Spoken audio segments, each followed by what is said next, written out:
Hello viewers, నేను మీ doctor Vijaya Reddy, fertility consultant, అవిరా fertility, Madhapur.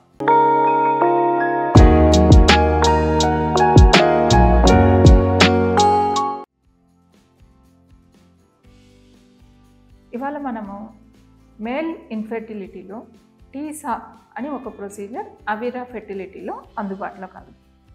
TESA విధానంతో ఏంటంటే స్పర్మ్ కౌంట్ టోటల్గా లేని వాళ్ళకి, అంటే మనకి రెగ్యులర్ అనాలిసిస్, సెమెన్ అనాలిసిస్ చేసినప్పుడు వాళ్ళకి ఆలిగోస్పెర్మియా అని వస్తుంది. అలాంటి వారికి మనం కొన్ని మందులు, కొన్ని ఇంజెక్షన్స్, మనకి యూరాలజిస్ట్ అండ్ ఆండ్రాలజిస్ట్ చూసిన తర్వాత, ఈ ప్రిస్క్రిప్షన్ ఇచ్చిన తర్వాత కొన్ని రోజులు మందులు వాడించి తర్వాత టీసా విధానంతో డైరెక్ట్గా IVF-OTలో స్పర్మ్స్ని డైరెక్ట్గా ఆస్పిరేట్ చేస్తామన్నమాట.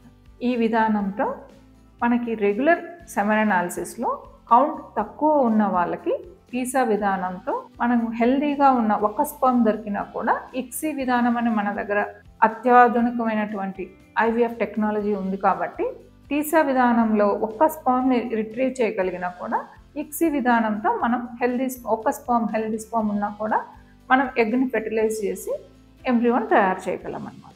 సో జీరో స్పర్మ్ కౌంట్ ఉన్న వాళ్ళందరూ కూడా ఏమి ఆందోళన చెందకుండా అవిరా ఫెర్టిలిటీలో అందుబాటులో కల టీసా విధానంతో వారి యొక్క సమస్యని పరిష్కారం చేసుకోవచ్చని తెలియజేస్తాను.